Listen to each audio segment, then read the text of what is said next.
Namaskar, I'm Dr. Nalini Avinash Wagmare, working as an Associate Professor at Tilak Maharashtra Vidyapeeth, Pune. Today our topic is related to medieval thinkers' views on state or nature of state and society. Though much has been written on ancient Indian thought about the state, very little is known about such ideas in medieval times. The Islamic thought mostly developed outside Indian, although it had its effect in some form or other on the history of the Muslim dynasties in India.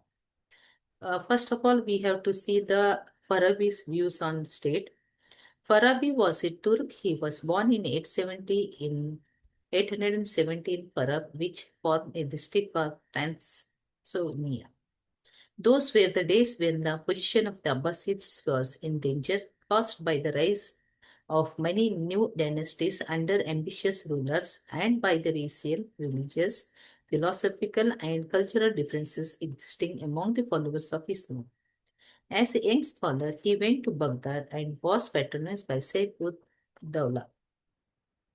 Farabi, during the times of Farabi, the position of Abbasid Khalifa had become very weak. His influence on the Muslim world was only nominal, and the powerful rulers could easily assert their independent authority. Farabi was a versatile scholar.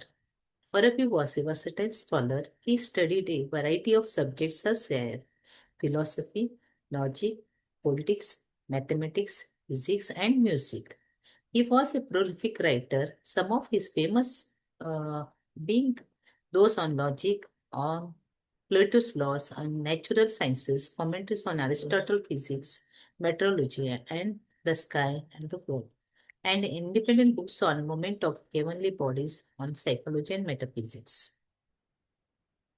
Farabi wrote 5 works on politics, the most important being the Siyasat ul Madinaha and the Aran Hil Madinatul Fazila.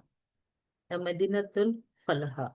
The model city was written in 941 to 42, a few years before his death. It is thus a ripe product of his mature thinking. In the Siyasat, Farabi speaks of the differences between man and animals, of the need for collective action, of the continuous nature of man and its effect, of the need for the existence of model city, that is the state, and of the forms of state or government such as tyranny, autocracy, and republics. Farabi's books, the Ara, mainly deal with the model state, with sovereignty, and with political theories such as the communism, individualism, and patriarchal theory, and the theory of mutual renunciation of rights. These two theories of Arabic gives us an idea of Islamic political thinking in the 10th century. Farabi thought on human groups. Farabi thinks that the formation of human groups is inevitable for meeting certain basic needs, for securing amenities of life, and for maintaining the maximum possible progress. The human beings inevitably come together in groups. There are mainly two kinds of human grouping, perfect and imperfect. The population of village and of the various wards of the city, the gatherings on the roads and at the halting places are all imperfect human groupings. Whereas the city, that is state, the nationality and the mankind itself are perfect human groupings. The perfect assemblies. Although the basic need for unity is felt, the human beings are yet separated from one another, thus forming not one single united whole, but different groupings owing to natural, geographical, etc., and artificial, linguistic, etc., differences among them. The highest good, says Farabi, could be attained only in a city or state, which is a unit of perfect assembly. Idea of sovereignty. The Platonic ideal of sovereignty was unattainable, whereas the Farabi tries to make the ideal of his sovereign attainable, at least partially, by clothing him with 12 necessary attributes, at least partially, by clothing him the 12 necessary attributes. The ruling monarchy would draw nearer to the ideal in proportion to the degree of his fulfillment of the above attributes of the ideal sovereign. Then the 12 attributes are perfection in physical organs, great understanding, visualization, all that is said, retain memory, a clear grasping capacity, power to convey a deep love of learning, abandonment of playfulness, restraint of senses, love of truth, breadth of heart, fearlessness, and possession of sufficient richness. So the ruler who has to run the state, they must have this type of the 12 things in his administrative things. Then his ideal sovereignty and actual caliphate, it is impossible to find all these qualities in one single person. So Farabi makes provision for a council of 2 or 5 members, having an aggregate of above qualities, and emphasizes respect for the fundamental laws and tradition of this country. Farabi has brought into relief the contrast between his ideal sovereign and the actual Khalifa. Farabi visualized different kinds of states. Farabi visualized different kinds of such as empires, colonies, and even republics, and speaks of ideas comparable to communism, individualism, republicanism, and colonialism. He seems to have come to under the impact Platonism and Neoplatonism in his political thinking. He was a powerful thinker, and many of his ideas received support from his intellectual successors, such as Ghazali and Ibn Khaldun. Then, after that, we have to see the Ghazali's views on state. Ghazali was born at Ghazala near Tusu in 1058.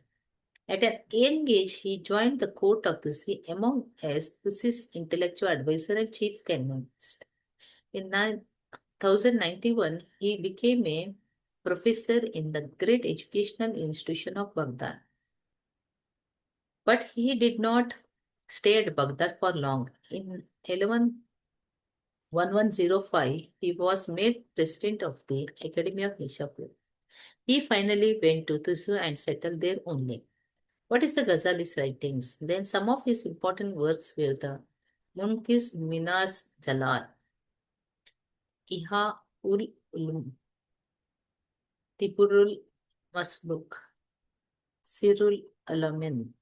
Of all this, the Hinha was considered to be the most important.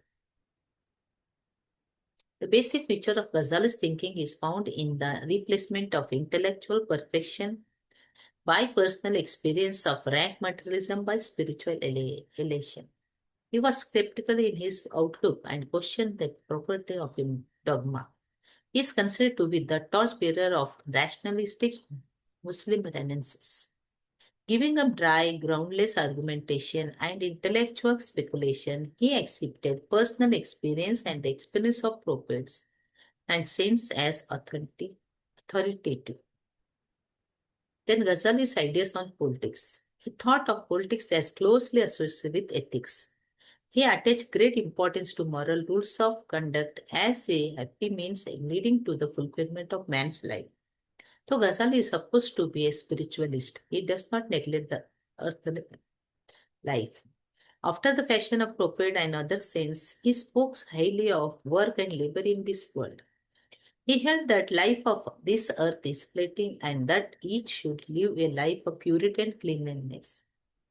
That to him there would no peace of mind for a man, no conjugal atmosphere to worship God, if the state is disturbed by riots and rebellions. Hence, organization of state is disturbed by riots and rebellions. This is indeed a sound practical view. There have been many instances among the Hindus of ancient and medieval India of religious coming out of their selection for setting right political matters in the interest of society. The example of Chanakya and Vidyaranya are quite obvious. The genius of kingship was given by Ghazali's marks of social contract theory of law, according to which the people, in order to escape from the inconvenience of the state of nature, created a government by entering into a contract among themselves. Without a ruler, says Ghazali, the political organization cannot exist. Without political organization, the commandments of God cannot be properly followed. And therefore, such an organization has the sanction of the Islamic law. Then, without a ruler, he continues to whom the people should habitually be obedient. There would be continuous turmoil, a never ending changing of these words, a recurring state of famine, cattle disease, and an end to all industries and handicrafts. It is surprising to note how strictly similar is the state of nature without a ruler of Ghazali to that of hopes and love, and how advanced is the doctrine of sovereignty formulated by Ghazali, like that of legal sovereignty proposed by Astley. It is, however, not possible to agree with the view of Shirvani that the Austrian theory of sovereignty was not such a great step forward. Then Ghazali also maintained that the idea of interdependence is the key to Ghazali's socio-political thought. It is interdependence among the individuals that holds the sovereignty together. It is the necessity of maintaining the relations of interdependence among the members of the society that brings into existence the institution of kingship. And again, it is the interdependence of religion, which is the foundation of human society, and the ruler of state, who is the preserver of the foundation that sustains the society. State of nature. To some, Ghazali attached importance to actual experience as against intellectual perception, emphasizes the social nature of man and the interdependence of members of society, speaks of the state of nature, propounds the doctrine of sovereignty, gives a biological explanation of working of the body politic, points out the importance of right administration of justice, and lays down the duties and qualifications of ideal ruler and also of the ministers. This means the ruler must be morally one and able to do the administration of the state according to Ghazali. Then Ibn Khalauddin, his period is 1300 to 32 and 1406. Ibn Khalauddin was born at Tunis in one of the families that had migrated to Tunis from Spain when Ferdinand of Castile had conquered it from the Arabs. Very soon he learned the Maliki jurisprudence beside mastering the Quran, the Hadith, the Arabic grammar and rhetoric. He first took service under the ruler of Tunis and then went to Morocco to serve there. Before long, he left even the Morocco and served at several places in various capacities. In 1377, he finished his celebrated work, Muqaddama. Ibn Khalauddin was also a scientific historian. Collected much historical data proved the statements made in his book.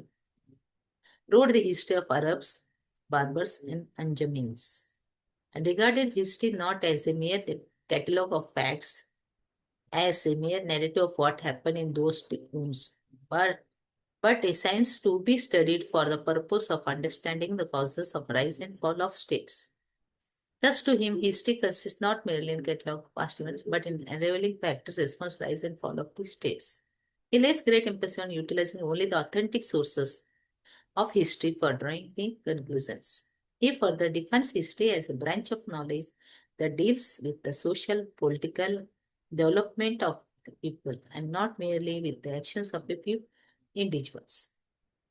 Ibn Khalauddin is mainly known for his theories of the environment effects on the nature and structure of society, of the group mind, of the state, and of the states in the development of society and state. Then the Kalahuddin distinguished three states in the life of a state and society. In the first state is formed when a nomadic tribe imbued with the group idea.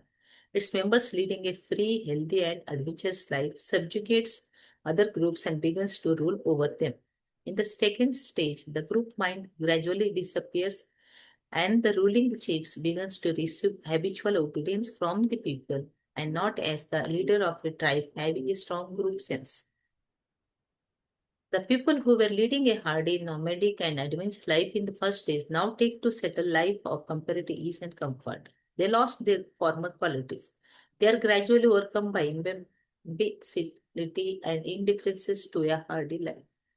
This leads to the third stage where the ruler is obliged to maintain mercenaries, slaves, freedom, freedmen for the defense and safety of the country. This excessive reliance on the uncertain support of the above elements finally leads to the decline and fall of the state. Thus, the Ibn Khalauddin has analyzed the factors responsible for the rise and fall of the states.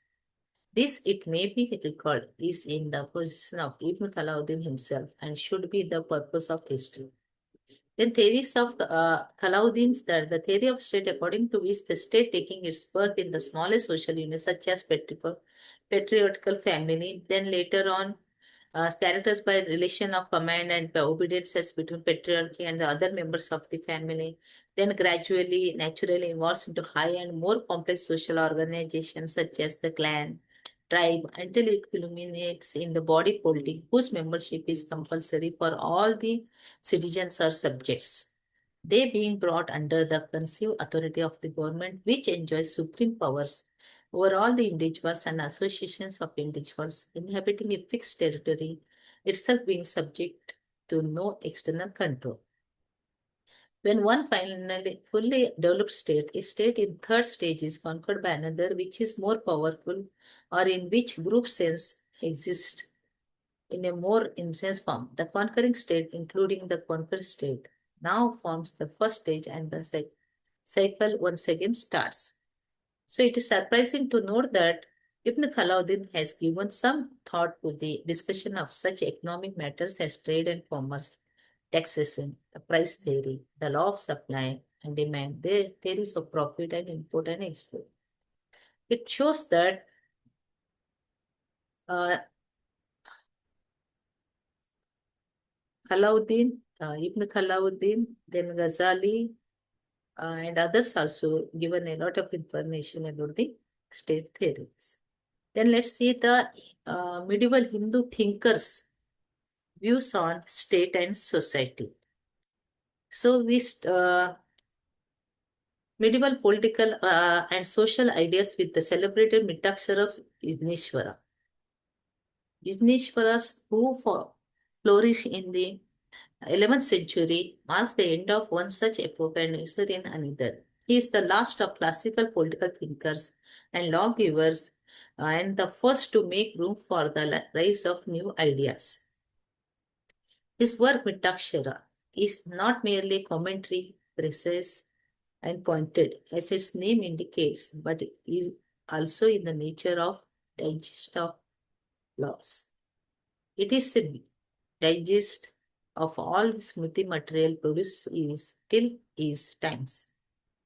Although there are a number of commentaries on the Yajnavalkya Smriti, such as those of Apakara, Vishwarupa, Mitra Mishra, Sulapani, and that of Vishneshwara is considered to be the best.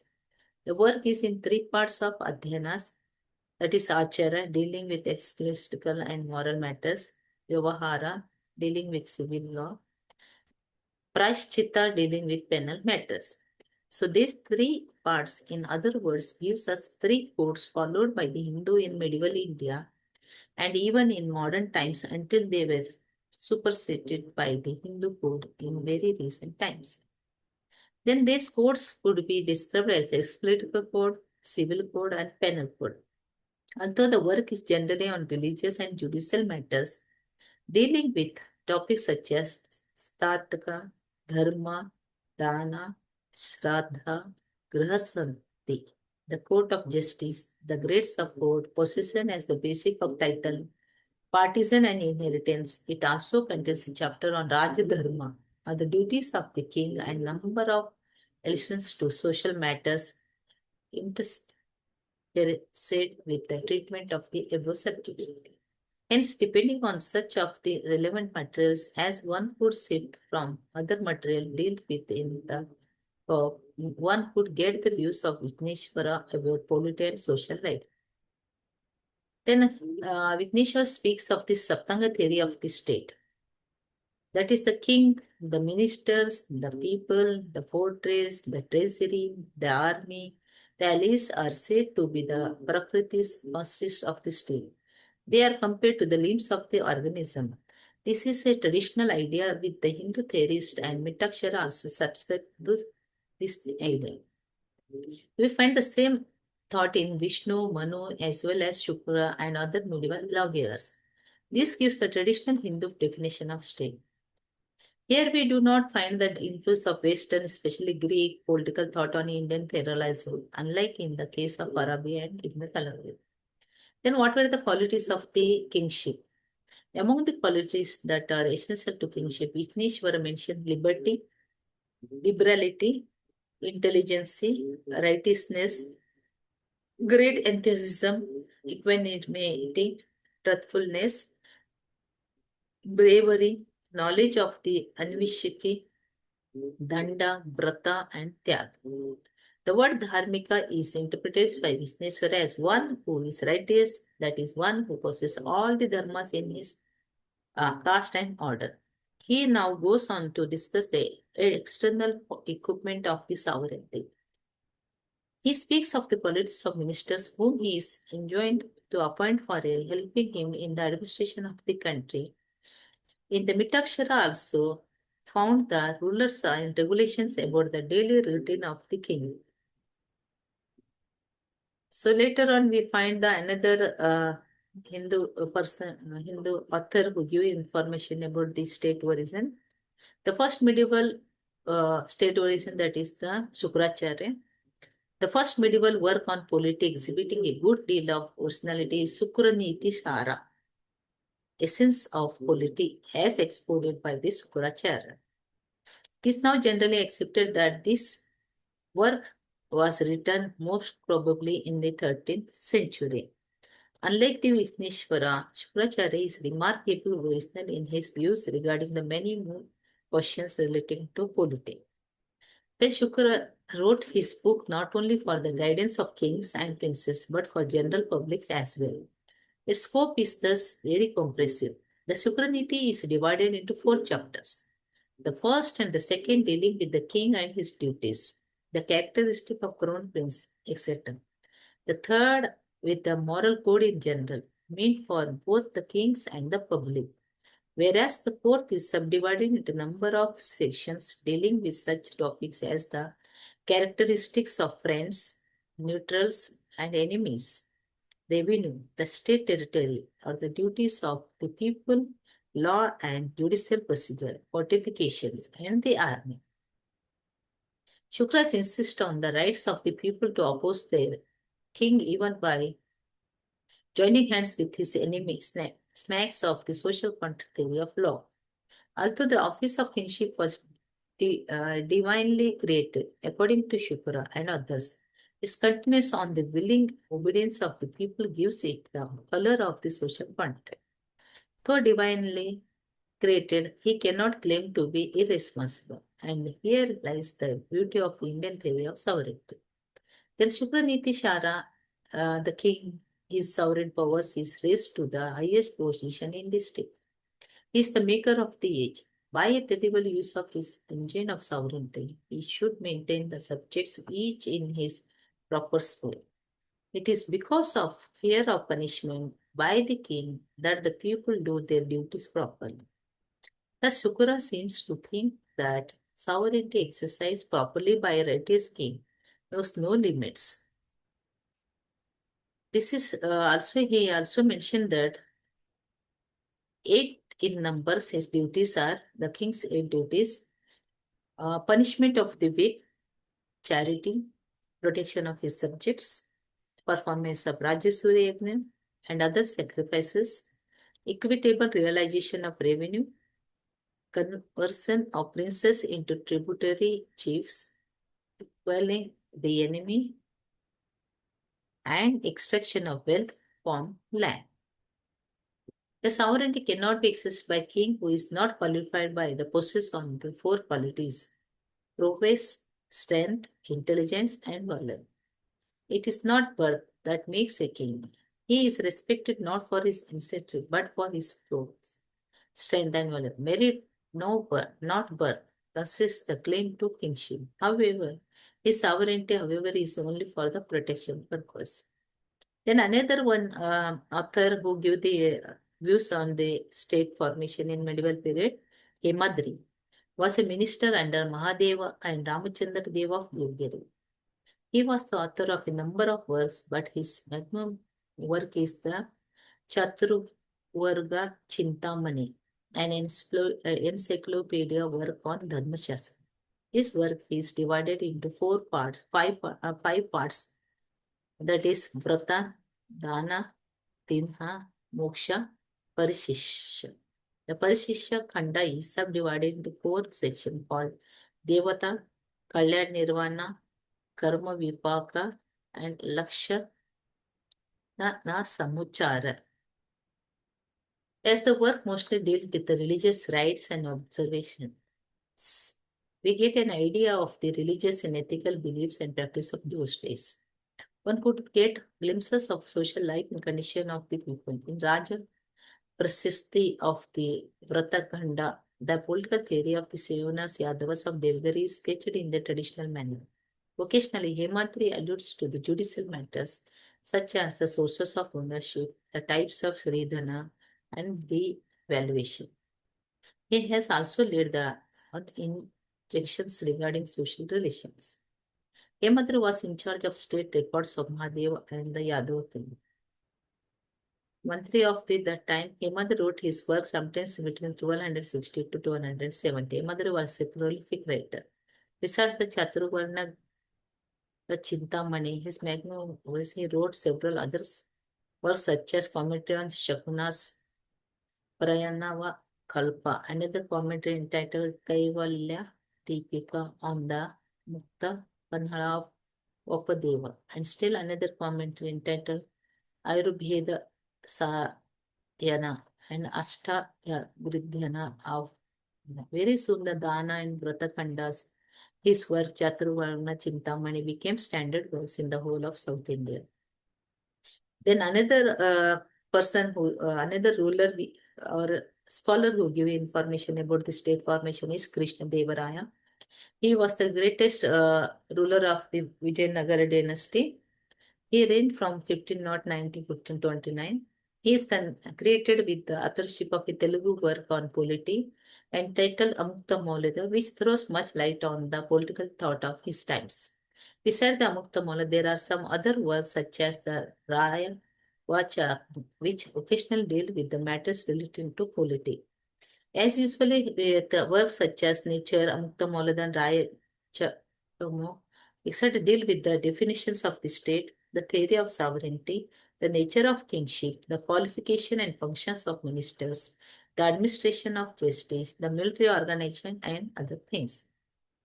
Yeah, the theory of Saptanga state having the king, the minister, treasury, dominion, the fort, the army, and its element is introduced in the traditional fashion.